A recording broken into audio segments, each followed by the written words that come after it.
Daily PYQ series में आपका स्वागत है दोस्तों। रेगुलर 6 बजे हम एक पीवाईक्यू को डिकोडिंग करते हैं यूजीसी नेट के लिए, क्योंकि ये पेपर लंबा होता है, लेंदी होता है, डेप्थ ज़्यादा होती है, इसलिए हम इस एक सवाल को सुबह लेते हैं और इसमें हम इसके बैकग्राउंड को समझने की कोशिश करते हैं। आज का सवाल दोस्तों हमारा है अशोक की धम्मिनीत से। चलिए सीधे सवाल पे आते हैं, और आपको अगर स्लो लग रहा हो तो स्पीड बढ़ा सकते हैं, लेकिन हाँ एक चीज़ है कि आपको पेशेंस से पढ़ना होगा, क्योंकि नेट ऐसा एग्जाम है जिसमें पेशेंस बहुत मांग होती है, इस पेशेंस की, धैर्य की। तो अशोक की धम्म नीति के बारे में निम्नलिखित में से कौन से कथन सही हैं? तो इसमें हमको 5 ऑप्शन मिल रहे हैं, और पहला ऑप्शन ये है कि अशोक के अभिलेखों में धम्म का उल्लेख है। इसमें बताना है दोस्तों कौन सा सही है। ये ऑप्शंस हैं, इसमें कौन सा सही है, सही विकल्प को चुनना है। तो इसमें इन पांचों में आपको बताना है कौन सा सही है। मैं पढ़ रहा हूं, आप बताइए। अशोक के अभिलेखों में जो धम्म का उल्लेख है, क्या ये सही है या गलत है? अहिंसा का विषय अशोक के धम्म का महत्वपूर्ण पहलू नहीं है। सदाचारण और सामाजिक उत्तरदायित्व जो है और धम्म के भाग थे। अशोक के धम्म का एक महत्वपूर्ण पहलू आपस में सम्मान और सौहार्द था, और अशोक ने स्वयं को धम्म के शिक्षक के रूप में घोषित किया। तो इसमें कौन सा ऑप्शन सही है, सोचिए। तो अशोक के शिलालेखों में धम्म का उल्लेख है, हाँ बिल्कुल है। अशोक का विषय अहिंसा का विषय अशोक के धम्म का महत्वपूर्ण पहलू नहीं था दोस्तों, बिल्कुल था। ये यहाँ नहीं लगा, इसलिए ये नहीं होगा। इसलिए नहीं होगा क्योंकि इसमें था, धम्म जो महत्वपूर्ण पहलू था अहिंसा का, अहिंसा का विषय जो अशोक के धम्म में था वो जरूरी था। और सदाचारण और सामाजिक उत्तरदायित्व धम्म के भाग थे, हाँ बिल्कुल थे। यही सिखाने के लिए तो धम्म लाए थे। अशोक के धम्म का एक महत्वपूर्ण पहलू अशोक में सम्मान और सौहार्द था, बिल्कुल था। यही उद्देश्य था उनका।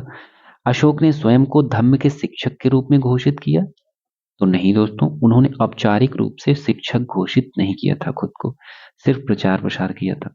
तो इसके आंसर में हमको मिलता है ए और सी और डी, ये 3 आंसर सही हैं। देखिए दोस्तों, ई बिल्कुल गलत है, क्योंकि धम्म में शिक्षक के रूप में घोषित नहीं किया था। आगे चलते हैं। इसमें हमारा ऑप्शन में थोड़ी गड़बड़ी है दोस्तों। ई लिखा गया है पीपीटी में, जबकि हमने देखा कि ई बिल्कुल गलत है। ए, सी और डी था। ए, सी और डी सही है। इसके आगे थोड़ा सा हम इसके बैकग्राउंड में देखते हैं दोस्तों कि पहली बात, हम अशोक की बात कर रहे हैं, तो हम अशोक को देखेंगे कि इनका जन्म कब हुआ था। तो अशोक का जन्म दोस्तों 304 बीसी में हुआ था, यानी ईसा पूर्व में हुआ था। कहाँ पे हुआ था? तो ये हुआ था पाटलिपुत्र में। आपको जो पता हो आप बताते रहिएगा। पाटलिपुत्र में हुआ था। इनके पिता का क्या नाम था? पिता का नाम बिंदुसार था, और माता का नाम क्या था? शुभुद्रांगी। शुभुद्रांगी था नाम माता का नाम। इस शुभुद्रांगी का जो उल्लेख है हमको अशोक वादन ग्रंथ में मिलता है। ठीक है। इस शुभुद्रांगी से 3 पुत्र होते हैं। अशोक होता है, और तिस है, सुसीम है। ठीक है दोस्तों, ये बात होती है। अब अशोक की शादी, अशोक की कई पत्नियां थी, 4 या 5, लेकिन हम प्रमुख रूप से देवी या महादेवी कहते हैं कि ये पहली पत्नी थी, इसकी बात करते हैं। और जिससे पुत्र महेंद्र का जन्म हुआ था, और पुत्री संघमित्रा का जन्म हुआ था। तो ये थे अशोक और महादेवी से। ये बात हो गई हमारी क्लियर। अब हम राज्याभिषेक की बात करते हैं। राज्याभिषेक जो कि बहुत ही महत्वपूर्ण है। राज्याभिषेक दोस्तों माना जाता है कि 273 या 269 बीसी में हुआ था। इसका रीजन क्या है अलग अलग मानने का? तो एक तो ये है कि बिंदुसार की मृत्यु हुई थी, ठीक है, बिंदुसार की मृत्यु ये होती है 273 में, तो कुछ लोग मान लेते हैं कि यहीं से स्टार्ट हुआ था। लेकिन जो 4 साल की गैपिंग दिखा रहा है ये क्यों है? तो इसके लिए महावंश अलग कुछ बोलता है और तारानाथ कुछ बोलते हैं और केपी जायसवाल कुछ बोलते हैं। हम थोड़ा सा देख लेंगे महावंश क्या बोलता है और दूसरा क्या है तारानाथ, क्योंकि इतिहास में दोस्तों स्रोत जानना बहुत जरूरी है, खासकर इस यूजीसी नेट जैसे बड़े एग्जाम में जाए सवाल।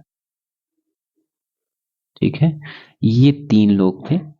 महावंश कहता है कि बिंदुसार की 16 रानियां थी, 16 रानियों की वजह से 101 पुत्र थे और 99 को मारकर अशोक सम्राट बना था, यानी उत्तराधिकार युद्ध की बात करता है। ठीक है, कौन करता है? महावंश। वहीं तारानाथ कहते हैं कि 6 भाइयों की हत्या करके बना था, 6 भाइयों की हत्या करके बना था। जबकि केपी जायसवाल मानते हैं कि भाई 35 वर्ष पूर्ण नहीं हुआ था उसका, इसीलिए क्योंकि उस टाइम नियम था कि 35 वर्ष के बाद ही शासक सम्राट बनेंगे, इसलिए 269 में ईसा पूर्व में अशोक को शासक बनाया गया। ये 3 महत्वपूर्ण है दोस्तों, केपी जायसवाल के अनुसार भी आ सकता है, तारानाथ के अनुसार भी और महावंश के अनुसार भी। जबकि समकालीन अगर साहित्य की बात करें तो समकालीन साहित्य में हत्या, भाइयों की हत्या का विवरण नहीं मिलता है, केवल बौद्ध धर्म में ही मिलता है। और जब राज्याभिषेक हो रहा था, होने वाला था, उससे पूर्व अशोक कहाँ का? उज्जैनी, उज्जैनी, उज्जैनी का शासक था, जिसको अवंती बोलते हैं, उज्जैनी का राजा था। ये सवाल कई बार छोटे एग्जाम में आ जाता है। अब आगे चलते हैं दोस्तों। अगला है कि कलिंग पर आक्रमण। जब कलिंग पर आक्रमण करता है, हालांकि इसके पहले जो चंद्रगुप्त की लड़ाई थी और उनका साम्राज्य था, ये मैप उसी टाइम का है, लेकिन कलिंग अंदर नहीं था। जब कलिंग पूर्ण रूप से साम्राज्य में शामिल हो जाता है तो सिर्फ और सिर्फ ये सुदूर दक्षिण और ये असम का क्षेत्र को छोड़कर बाकी सभी भारतीय यानी अखंड भारत अशोक के अंडर था। तो इसमें थोड़ा सा देखना पड़ेगा दोस्तों कि क्या है। तो रोमिला थापर, फिर आते हैं बात, क्योंकि स्रोत जरूरी है, स्रोत से ही सवाल आते हैं, सिर्फ कहानी है सुन लीजिए। रोमिला थापर जो मानती हैं कि बंगाल की खाड़ी, ये बंगाल की खाड़ी हो गई, और दक्षिण भारत, ये दक्षिण भारत हो गया, तो इसके संपर्क करने के लिए कलिंग जो है महत्वपूर्ण व्यापारिक और आर्थिक रूप से केंद्र बना हुआ था। इसकी वजह से इसको जीतना बहुत जरूरी था, अपने समाज में मिलाना जरूरी था उस टाइम। जबकि कौटिल्य कहते हैं कि सूती वस्त्र और हाथी प्रसिद्ध थे, सूती वस्त्र और हाथी प्रसिद्ध थे, उन कारणों के चलते शासन के 8वें वर्ष 8वें वर्ष 261 बीसी में कलिंग पर अशोक ने आक्रमण किया था। कब? 8वें वर्ष 261 बीसी में। अब इसका उल्लेख कहाँ मिलता है? इसका उल्लेख 13वें शिलालेख में मिलता है, कलिंग युद्ध का शिलालेख में मिलता है उल्लेख, 13वें शिलालेख में। और ये जो कलिंग है दोस्तों, कलिंग क्या है? धौली पहाड़ियों में एक, धौली पहाड़ियां हैं यहाँ पे, ठीक है, उसमें एक नदी बहती है, दया नदी, इसी के किनारे कलिंग युद्ध हुआ था। इसका परिणाम ये था कि कलिंग का हिस्सा, परिणाम क्या हुआ? कलिंग तो जीत लिए और उसकी 2 राजधानियां बनाई। राजधानियों में क्या बनाई? कलिंग की 2 राजधानियां बनाई। उत्तरी कलिंग में क्या हो गया? धौली, राजधानी क्या? तोसली। और दक्षिण में जोगढ़, इसकी सोमपा। ये जरूरी है दोस्तों, मिलाने के लिए आ जाता है धौगड़, तोसली, जोगपा, सोमपा, जोगड़ सोमपा, जोगड़ सोमपा। और अशोक ने इसी युद्ध के बाद अशोक क्या करता है, भेरी, भेरी घोष, भेरी घोष का मतलब होता है युद्ध नीति, इसको त्याग देता है और आगे बढ़ जाता है किस पे, धम्म घोष पे। धम्म घोष क्या है, यानी धम्म नीति, अहिंसा की नीति अपना लेता है। ठीक है, सुदूर दक्षिण एवं असम को छोड़कर संपूर्ण भारत तो था ही इसके अंदर। लेकिन इन सब के बाद सारी चीजें हो जाती हैं तो पश्चाताप करने के लिए वो एक साल, एक वर्ष पाटलिपुत्र के एक विहार में समय बिताता है, निष्क्रिय अवस्था में बिल्कुल। तो उस विहार का नाम क्या है, कुक्कुट राम विहार, विहार। ये भी काफी जगह पूछा गया है, कुक्कुट राम विहार क्यों फेमस है। तो कलिंग युद्ध के बाद अशोक ने पश्चाताप करने के लिए एक साल निष्क्रिय अवस्था में बिताया था। तो पाटलिपुत्र के किस विहार में उसने वो एक साल बिताया था, तो वो कुक्कुट राम विहार था। और इसकी जानकारी हमको प्रथम शिलालेख से मिलती है, प्रथम शिलालेख से मिलती है। ठीक है, अब वहीं 8वें शिलालेख की बात कर लेते हैं दोस्तों साथ में ही। 8वें, यहाँ 13वें शिलालेख से हमें कलिंग के युद्ध की जानकारी मिलती है। और 8वें वर्ष 261 में बीसी में, 261 ईसा पूर्व में कलिंग का युद्ध हुआ था। जबकि 8वें शिलालेख में, 8वें शिलालेख की बात क्या होती है, इसमें धम्म यात्राओं का विवरण दिया है, यात्राओं का विवरण। अच्छा, इसको आगे हमने दिखा है। तो ये यात्राओं का विवरण 8वां शिलालेख है, वही वाला यहां लिख रहे हैं दोस्तों, शिलालेख। और उसमें अशोक यहां यात्रा करता है इन जगहों पर। इसकी जानकारी हमको कहाँ मिलती है, 8वें शिलालेख में। ये क्या थी, धम्म यात्रा, धम्म यात्रा। सबसे पहले बोध गया, फिर कुशीनगर, फिर लुम्बिनी, फिर कपिलवस्तु, फिर सारनाथ और फिर श्रावस्ती, रुमन देवी। एक, लुम्बिनी में रुमन देवी, रुमन देवी, यहीं का दोस्तों रुमन देवी अभिलेख फेमस है, रुमन देवी अभिलेख मिलता है। यहां जब अशोक गया, अपने शासन काल के 20वें वर्ष गया था, 20वें वर्ष। ठीक है, और यहां पत्थर, प्रस्तर की दीवार बनाई, प्रस्तर की दीवार बनाई।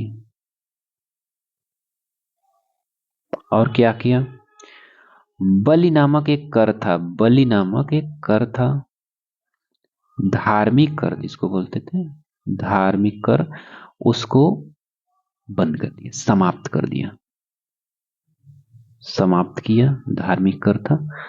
और तीसरी बात करता है भू राजस्व, इसीलिए ये रोमन देय अभिलेख फेमस ज्यादा हो जाता है। भू राजस्व को 1/6 से 1/6 से घटाकर 1/8 कर देता है, घटाकर 8 कर देता है। ठीक है दोस्तों, ये बढ़ नहीं रहा है, फ्रैक्शन में है इसलिए घट जाएगा। ठीक है, अब लेख की बात करते हैं। तो ये जो लेख है, रोमन देय लेख, ये सबसे छोटा लेख है। सबसे छोटा लेख कहाँ का है, रोमन देय लेख। एकमात्र अभिलेख है, एकमात्र, एकमात्र लेख है जिसमें क्या है, आर्थिक जानकारी दी गई है, आर्थिक जानकारी। इसके अलावा कोई भी अभिलेख ऐसा या लेख ऐसा नहीं है, स्तंभ लेख ऐसा नहीं है जिसमें इसकी जानकारी दी गई है, ऐसी जानकारी जो अर्थ से संबंधित हो। ठीक है, अब आगे चलते हैं दोस्तों। हाँ, ये जरूरी हो जाता है कि कहाँ कहाँ गया था, बोध गया, कुशीनगर, लुम्बिनी, कपिलवस्तु, सारनाथ, श्रावस्ती। कई बार होता है कि अलग अलग लोग बताते थे, लेकिन सर्वमान्य मत यही है कि यहाँ यहाँ गया था।